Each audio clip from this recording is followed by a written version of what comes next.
Hello mga ka-breeders. Ito na ang bagong update ngayon. May 11. Nag-iiba na yung kulay ng balahibo nila oh. Nagpapalit na sila ng balahibo.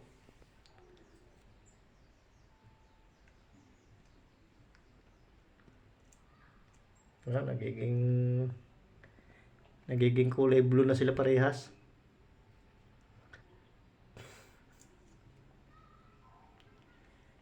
Tinutukan nila feeds.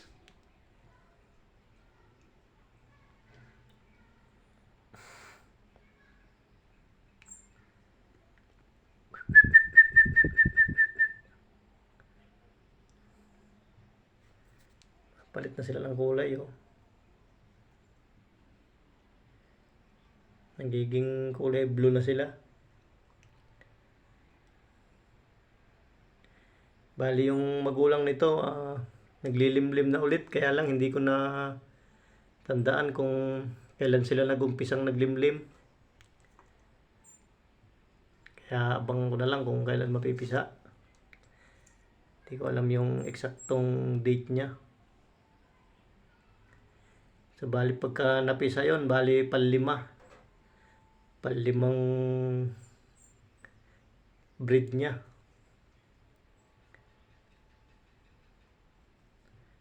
Pagka naumpisahan talaga yung pagpapaitlog nyo sa alimokon, talagang dire-diretso na talaga yung ano nila, yung pagitlog. Basta pagkada kuha nyo sa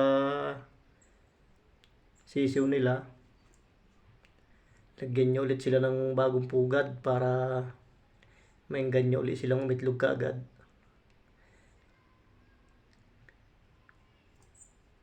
Ayun o, lakas nila kumain.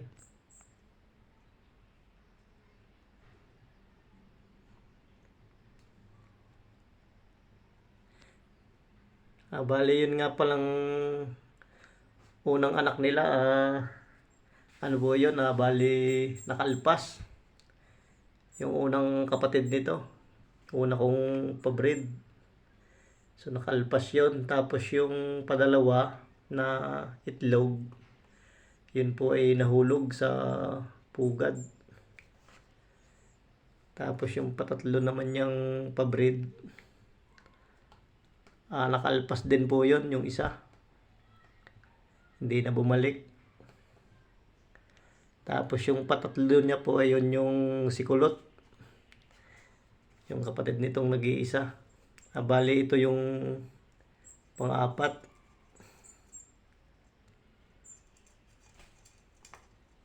Ayan. Bali ito yung pang-apat na painakay natin.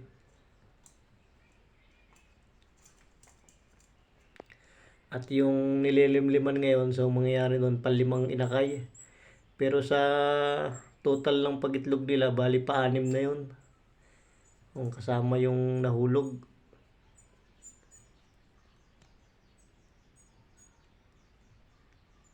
Ayan, bali matagal na rin sa atin yung magulang nito. Bali mga nasa, kung hindi ako nagkakamali, baka mga na 3 years na or mahigit na.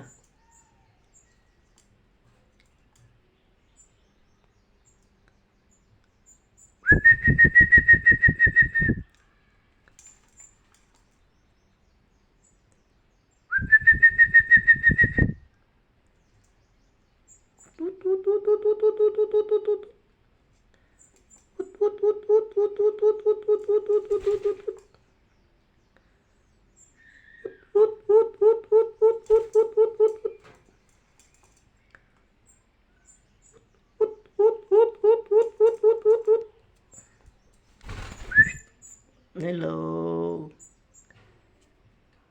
Ito yung babae. Halos magkasinlaki na sila, pero dahil may sing-sing sila, kaya madali ko silang nakikilala. Ayan o, itong babae, isa lang yung sing-sing.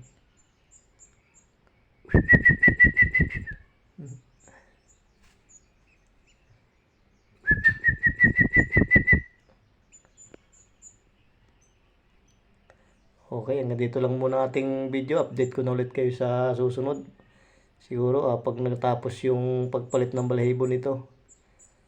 At tuloy-tuloy lang hanggang sa maging breeder natin sila. Hanggang sa sila ay ating mapaitlog.